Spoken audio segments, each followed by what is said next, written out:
विगत दिन मानकरे अनेक तत्कालीन मुख्यमंत्री ठारू 2005 रे जेते बेले प्रथमे घोषा स्क्रिप्ट थिला बालेश्वर उपनिर्वाचन कथा जदि मन पकेबा ताले आपण माने सेठी भी शुणी थिबे जे किबड़ी भाबरे तत्कालीन मुख्यमंत्री कही थिले बालेश्वर उपनिर्वाचन रो दायित्व मु नेबी। परवर्ती पर्याय रे आपनकर धामनगर उपनिर्वाचन बेले सेते बेले भी से कही धामनगर उपनिर्वाचन रो दायित्व मु नेबी एवं सही बड़ी भाव में पदमपुर उपनिर्वाचन रे मध्य पूर्वतन मुख्यमंत्री कही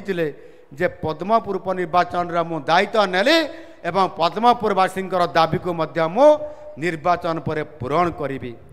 एवं विजयपुर रे मध्य सही कथा कही आपणकर परवर्ती पर्याय रे जदि आमे देखिबा ताहले आपनकर झारसुगुड़ा रे मध्य से कथा से कही एवं ये सब घोषणा पाठ पर जेते बड़े उपनिर्वाचन सरी जाए तापरे दायित्व भी गत सरकार मुखियांकर ये दायित्व भी सरी